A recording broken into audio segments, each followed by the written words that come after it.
अगर जो पूजन करने वाला 501 रुपए में कम से कम 4 घंटे की गारंटी तो ले कि भैया 501 रुपए दोगे तो 4 घंटे तुम्हारी गाड़ी ठुकेगी तो हम इंश्योरेंस देंगे, और अगर 4 घंटे का भी इंश्योरेंस नहीं है तो काहे के लिए पूजन करवा रहे हो? या तो वो रखने से इंश्योरेंस का पैसा बच जाए तुम्हारा 20,000 रुपए 25,000 रुपए, और नहीं बच रहा है तो फिर इंश्योरेंस ही करवा लो, वो बाहर रख दो। कि अपने घरों में डायन, चुड़ैल, नागिन सीरियल आते हैं ना, इनको नहीं देखना है। ये सीरियल इसलिए शुरू किए गए हैं समय के साथ में क्योंकि लोगों को ये समझ में आ गया था कि रामायण और महाभारत अब नहीं देखना है। इस बात की चर्चा चली तो उन्होंने कहा कि नया कॉन्सेप्ट लाओ, बाल हनुमान, कम से कम कार्टून के रूप में तो देखोगे लेकिन देखो वही। बहुत सारी चीजों से सीखना चाहिए। तो शुक्रिया इस बात के लिए है केनरा बैंक एसोसिएशन को कि उसने हम लोगों से किसी तस्वीर पर हार नहीं चढ़वाया, उसके लिए आप बहुत धन्यवाद और बधाई के पात्र हैं। शुक्रिया इस बात के लिए है कि आपने हम लोगों को माला नहीं पहनाई। शुक्रिया इस बात के लिए है कि आपने किसी भी औपचारिकताओं में समय खराब नहीं किया, ये हम लोगों ने खुद से लगा लिया। अगर इस तरह की थीम समझ में आ रही हो तो कार्यक्रम की थीम ऐसी ही होनी चाहिए। किसी के महिमा मंडन में, पुष्प चढ़वाने में अनावश्यक समय खर्च नहीं होना चाहिए। तस्वीरें मंचों पे मत रखिए। एक दिन के लिए ज्योतिबा फूले और एक दिन के लिए बाबा साहब को याद मत करिए। 365 दिन उनका काम करिए, तब उनके सपनों का भारत बनेगा। एक दिन जयंती मना ली, देखिए कितना आसान हो गया है इस समय बहुजन बनना। आप एक अच्छा सा कोई आर्टिस्ट रखिए जो बढ़िया डिजाइन कर लेता हो। महापुरुषों की जयंतियों की लिस्ट निकाल लीजिए। आर्टिस्ट से कहिए कि किसी भी बहुजन महापुरुष की जयंती आए, ऊपर फोटो उसकी और नीचे अपनी हाथ जोड़ते हुए।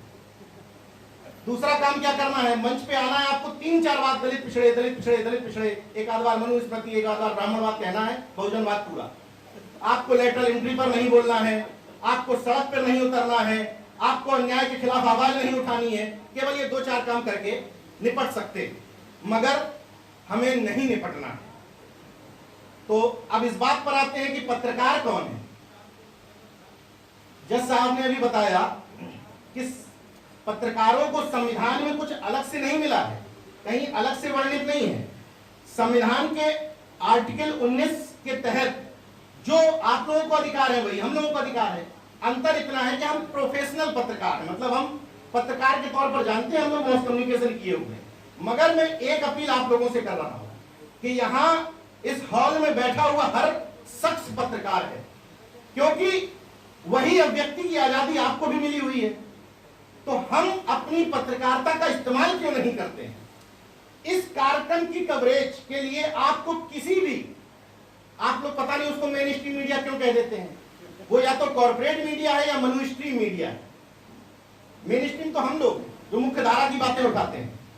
तो उस तथाकथित कॉर्पोरेट और दलाल मीडिया के भरोसे रहने की बजाय या तो इन लोगों के भरोसे रहिए या अपने खुद के भरोसे रहिए। यहां से लौटने के बाद जितने लोग यहां हॉल में बैठे हैं, अगर इस कार्यक्रम के बारे में अपनी फेसबुक पर सिर्फ 2 लाइनें लिखेंगे, कुछ ना लिखिए, अपनी नौकरी का भी ख्याल करिए, कोई दिक्कत नहीं है।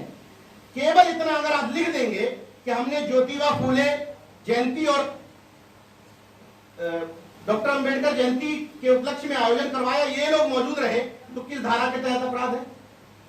मतलब आप लोग अपने पत्रकार खुद बनिए बजाय किसी पर डिपेंड होने के।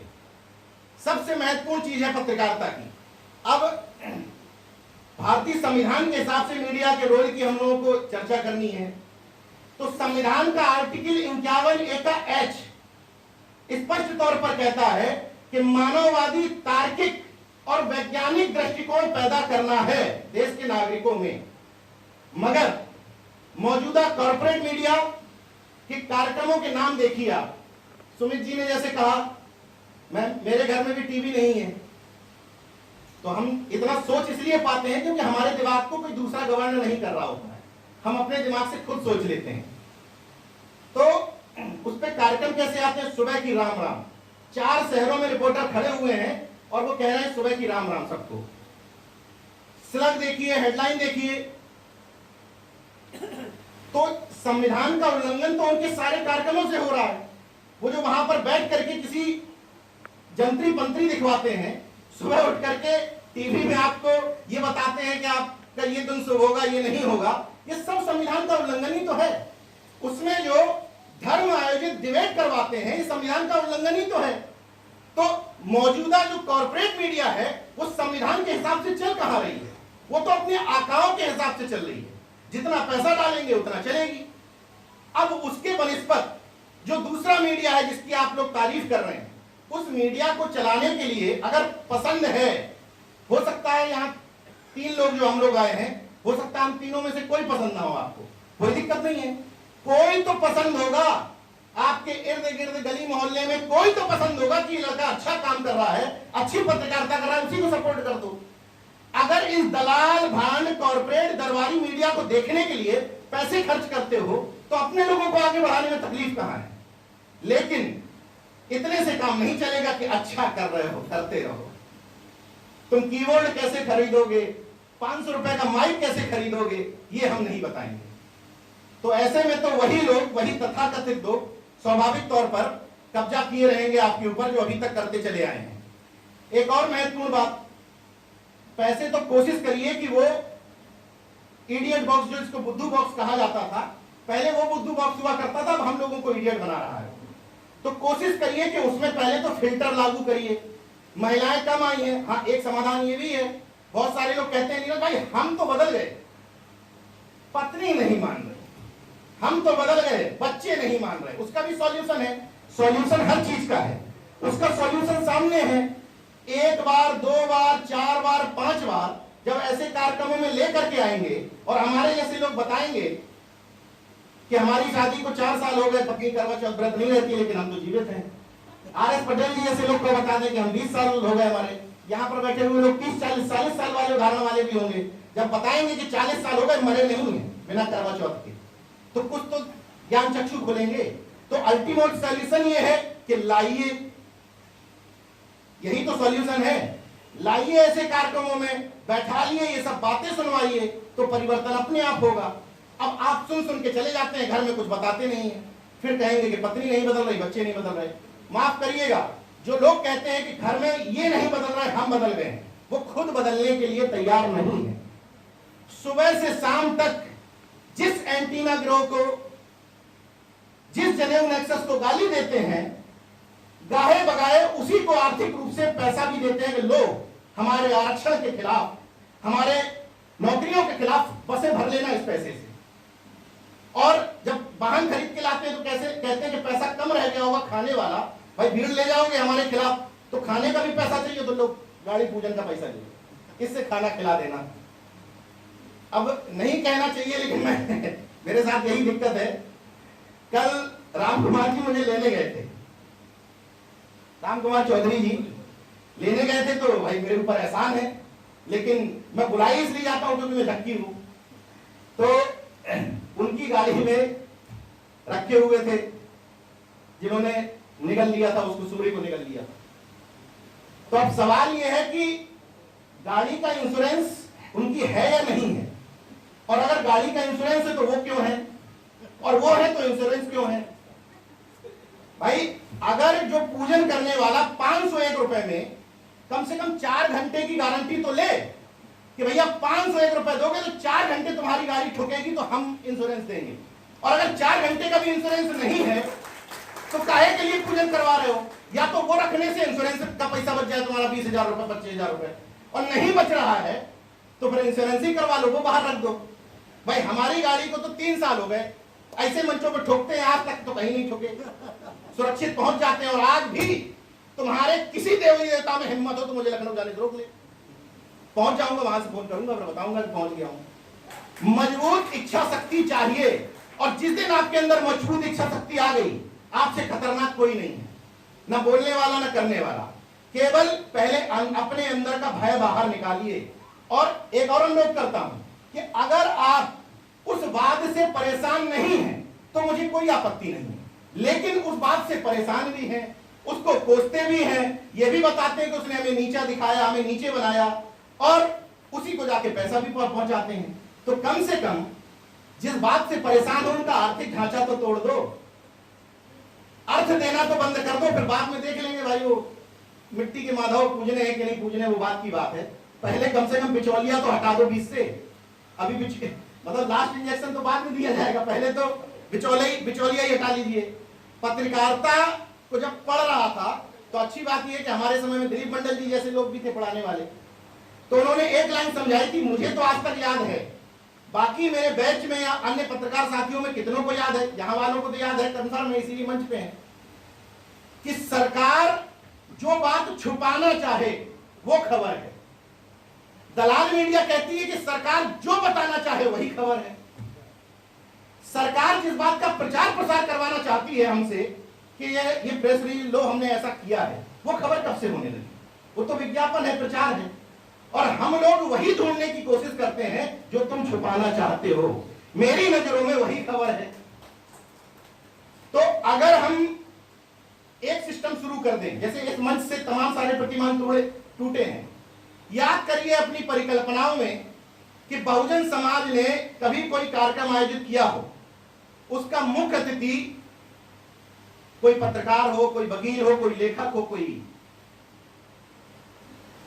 प्रोफेसर हो, चुनिंदा कार्यक्रम आपको मिलेंगे। मैं सामने वाले पर सवाल उठाने से ज्यादा इस बात पर डिपेंड करता हूं कि हम क्या कर रहे हैं। खुद से सवाल करें कि हम कितने पत्रकारों को, कितने वकीलों को, कितने लेखकों को प्रोत्साहन दे रहे हैं। जब वक्त जरूरत आती है, अनिल किशोर सर जैसे कितने लोग हैं जो मौजूदा नौकरी में रहते हुए मंच पर आके बैठ जाएं। इसलिए अगर ब्यूरोक्रेट्स को ठोकूंगा तो ये उसमें अपवाद है ये उसमें शामिल नहीं है।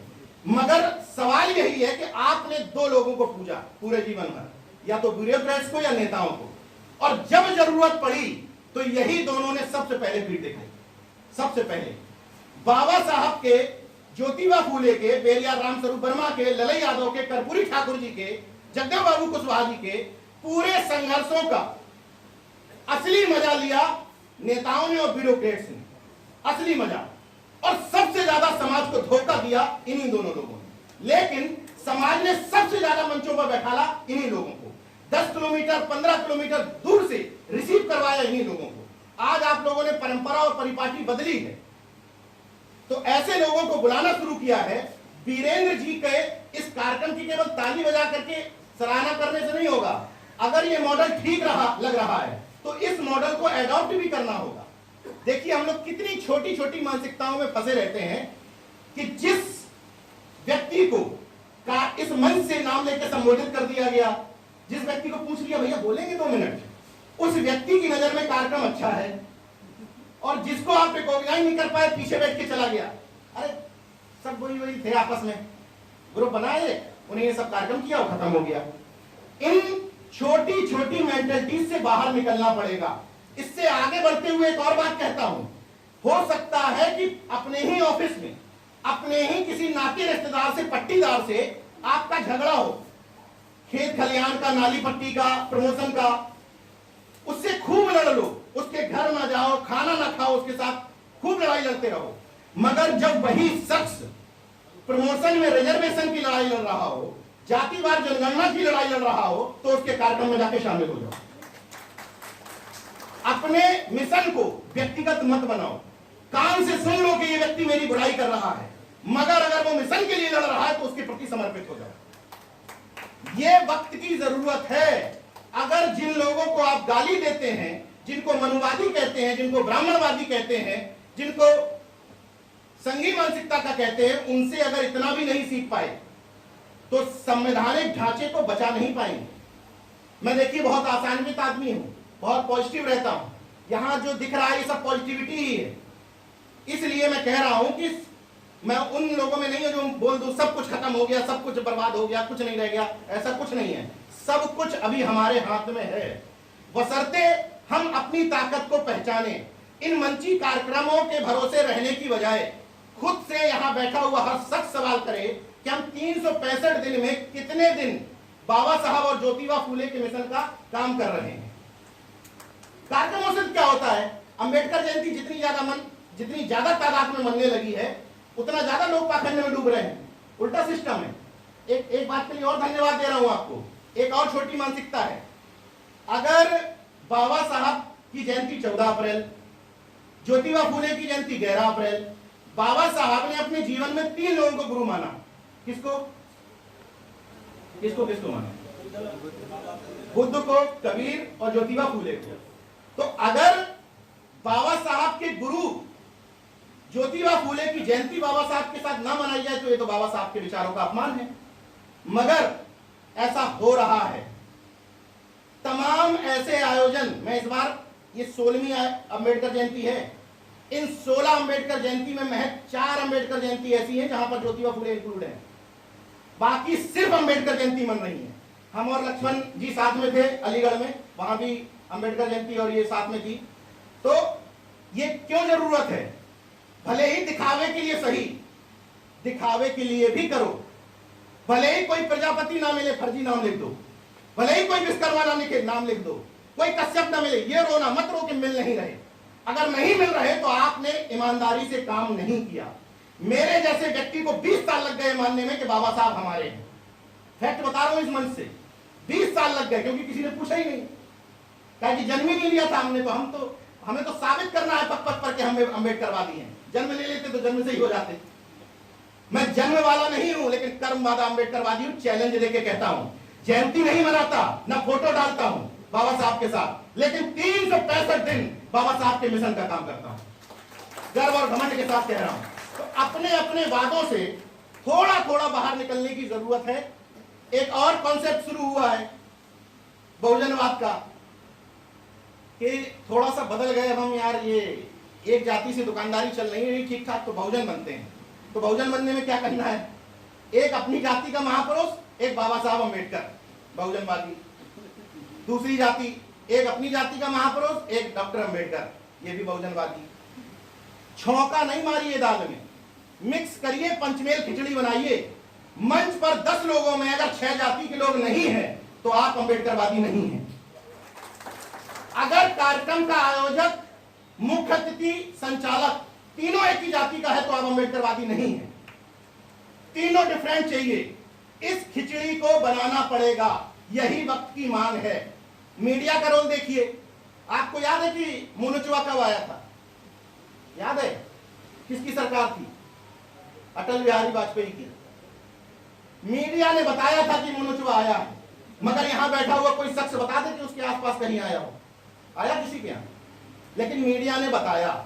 मीडिया की भूमिका बता रहा हूं आपको। और अब फिर से वही सरकार है, विश्व के सबसे महान यशस्वी प्रधानमंत्री की, इतने मजबूत और ताकतवर है कि भाई उसके बारे में बात करने की जरूरत ही नहीं है।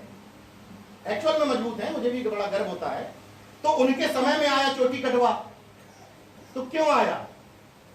समय समय पर ये सरकारें, इस दलाल, भांड, कॉर्पोरेट, दरबारी मीडिया के माध्यम से ये चेक करती हैं कि मूर्खता कितनी बची है। और जब वो समझ लेते हैं कि चोटी मुनुचवा के समय में भी मूर्ख थे और चोटी कटवा के समय में भी मूर्ख है, तो इनको मंदिर पकड़ाओ, घंटा पकड़ाओ, काहे को स्कूल देना है? भाई इनका एजेंडे में ही स्कूल नहीं है, इनके एजेंडे में ही लेटरल एंट्री नहीं है, निजीकरण नहीं है, भागीदारी नहीं है, हिस्सेदारी नहीं है। तो इनको तो जो चाहिए वो पकड़ाओ। मूर्ख अभी भी है।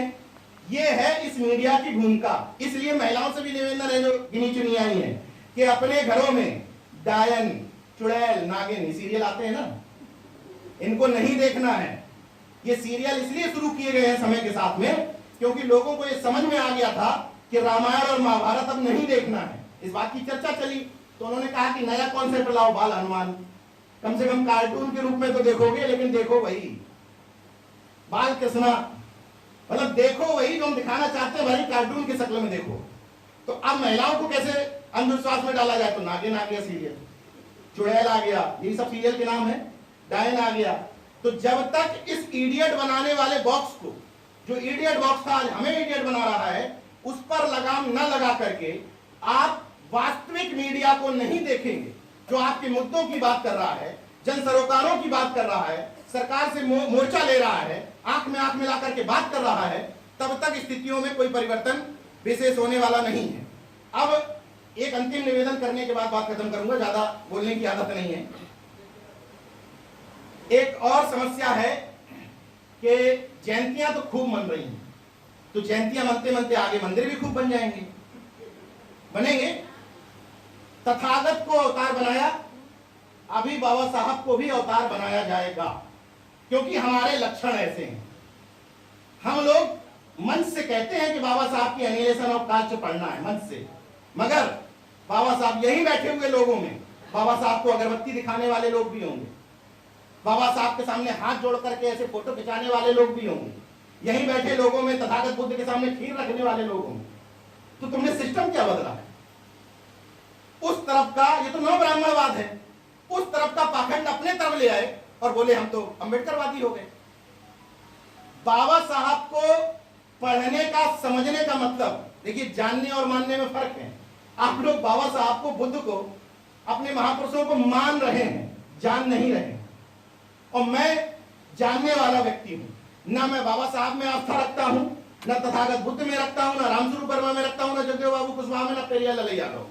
मैं इनमें से किसी में भी आस्था नहीं रखता, अपने माता पिता में भी आस्था नहीं रखता। मैं उन सबका अनुयायी हूं, भक्त नहीं हूं, क्योंकि मैंने उनके विचारों को समझा है, उनको पूजा नहीं है। तो हम आप भी जितने जल्दी अपने महापुरुषों को समझ करके इंटरकास्ट मैरिजेज को बढ़ावा देंगे, जितने जल्दी एक्चुअल बहुवनवाद को लाने के लिए मंचों पर विविधता लाएंगे, स्पीकर्स में विविधता लाएंगे, अपने कार्यक्रमों में केवल, देखिए असली बहुजन कॉन्सेप्ट क्या है कि जब आप खुद से एनालिसिस करिए कि हम बात से बाहर निकले कि नहीं। जब आप घर में छोटा आयोजन करते हैं जिसमें आप कहते हैं हमने सिर्फ फैमिली के लोगों को बुलाया है, उन 10 लोगों में अगर आप 5 जाति के लोग बुला पा रहे हैं तब तो आप बात से बाहर निकले। 100 लोगों में बुला लिए तो कोई बड़ी बात नहीं है, वो तो इसलिए कि माहौल बना रहेगा, देखो सब लोग हमारे यहाँ आए। जब 10 चुनिंदा लोगों में अपना परिवार तय करोगे कि उन 10 चुनिंदा लोगों में भी अलग अलग जाति समुदाय के लोग होंगे, तब बहुजन कॉन्सेप्ट घरों में लागू हो पाएगा। वरना हम लोग बाहर से आएंगे, बहेलिया आएगा, जाल बिछाएगा, हमको फंसाएगा, लेकिन हम फंसेंगे नहीं। 2014 के पहले भी कहा गया, 2019 में भी रटा गया, लेकिन बहेलिया आता है, जाल बिछाता है, हमको फंसाता है, और हम संघर्षों के आदी हैं, हम अम्बेडकरवादी। ठीक है, बहुत समय आप लोगों का नहीं लेना है, लगभग सारी बातें हो गई। मीडिया लिटरेसी यानी कि मीडिया साक्षरता हम लोगों में बेहद कम है।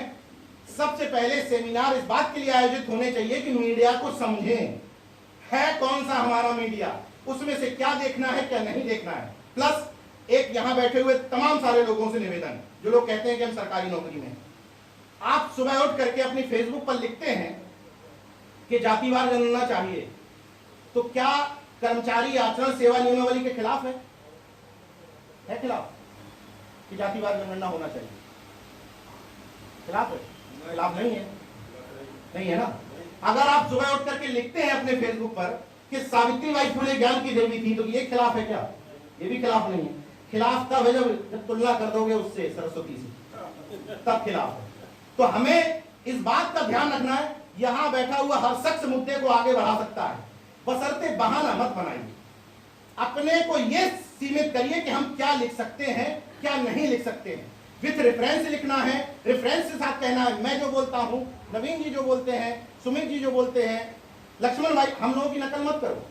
हम लोगों को तमाम चर्चित हो गए, 2-4 आ जाएंगे बचाने, 2-4 से ज्यादा नहीं आएंगे, हो सकता है वो भी ना आए, खैर उम्मीद है 2-4 आ जाएंगे, मगर हम लोगों के पास थोड़ा थोड़ा सपोर्ट सिस्टम है। प्लस लगातार बोलते बोलते ये डर हो गया है कि इनको छेड़ेंगे तो एक माहौल बन सकता है, इसलिए हम लोगों की बोलने में नकल कतई मत करिए। सबको अपना अपना ध्यान रखते हुए, लेकिन ये नहीं कि डर जाइए, डरना नहीं है, लिखना मुद्दा ही है। अगर फेसबुक पर लिखोगे SC/ST का प्रमोशन में रजिस्ट्रेशन वापस लाओ, किस धारा के तहत अपराध है? तो अनुरोध सिर्फ इतना है कि सार्वजनिक तौर पर धर्म के बारे में लिखने से बचिए, निश्चित तौर पे, क्योंकि इनके हम सबके खिलाफ कुछ होगा तो पता चल जाएगा आप लोगों को, चर्चित हो गए थोड़े थोड़े ऐसे ज्ञान देते देते। लेकिन हम लोगों के चक्कर में तमाम वो लड़के जिन 10-11 लड़कों के खिलाफ गांव में हो रही है FIR, उनको कौन बचाने जाएगा? उनको भी बचाना है। जोश का मतलब होश खोना नहीं होता है, उनको ये बताना है, आप सब लोगों को जागरूक करना है कि क्या लिखना है क्या नहीं लिखना है, मतलब अपनी पिच पर खेलना है। मीडिया में एक शब्द होता है एजेंडा सेटिंग, उसका मतलब ये होता है कि मीडिया ये तय नहीं करता कि तुमको पक्ष में बोलना है या विपक्ष में बोलना है, लेकिन ये एजेंडा सेट करता है कि बोलना इसी पर है। वो बता देता है कि तुमको ज्ञान वापी पे बोलना है, वो बता देता है कि हिंदू मुस्लिम पे बोलना है, भारत पाकिस्तान पे बोलना है। और हम क्या करते हैं कि डिबेट में फंसने के चक्कर में उसी के पक्ष विपक्ष में बोलते हैं। हम लोगों को अपना मुद्दा खुद बनाना है। कोई अगर हमसे राम मंदिर पर चर्चा करे तो पक्ष विपक्ष में चर्चा ही मत करिए, ये मेरे निजी विचार है, लोग असहमत भी हो सकते हैं। जैसे ही वो राम मंदिर कहे कहो यार जातिवार जनगणना कब करवाओ, जैसे ही वो शिवलिंग की बात करे तो कह दो यार ये लेटरल एंट्री ले आए, हमारे कितने यार लोगों का नुकसान करके तुम लोग ज्वाइंट सेक्रेटरी बनाए दे रहे हो। उनके मुद्दे पर अपना मुद्दा ठोक दो, वहीं पर खुश हो जाएंगे। और उनके मुद्दे पर जितनी डिबेट करोगे, जितनी चर्चा करोगे, भाई कंगना राणावत पे चर्चा कर लो, क्या हासिल होगा बहुजन समाज को।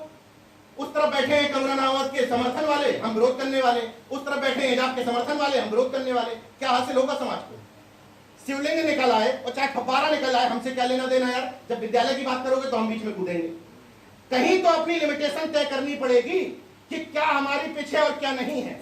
उनकी पिच पर खेलोगे, फुल टॉस छक्का मारेंगे, बाहर जाएगी बाउंड्री के पिच। और यही हमारे तथाकथित नेतागण कर रहे हैं बहुजनवादी, और वही तमाम सारे मीडिया घरानों में बैठे हुए लोग भी कर रहे हैं कि उनकी पिच पर खेलने की कोशिश कर रहे हैं, उनकी मुद्दों पे चर्चा करवा रहे हैं। जब हम ट्रेन, बस में, सड़क पे, पान की दुकान पे खड़े हों तो सिर्फ और सिर्फ अपने मुद्दों की चर्चा करें, उनके मुद्दों की नहीं। उनके मुद्दों के ऊपर उठा करके अपना मुद्दा ठोक दो, यही इन कार्यक्रमों की असली सफलता होगी। अंतिम लाइनों के साथ अपनी बात खत्म करता हूं। केनरा बैंक के तमाम सारे एम्प्लॉइज की तरफ से कहना चाहता हूं कि अभी तो परिंदे शुमार करना है, कि फिर हम बताएंगे कि किस किस पे वार करना है। अभी तो परिंदे शुमार करना है, फिर बताएंगे कि किस किस पे वार करना है। बड़ा गुरूर है जालिम सरकारों तुझे, मगर हम सबको जिद है कि दरिया को पार करना। जय विज्ञान, जय संविधान।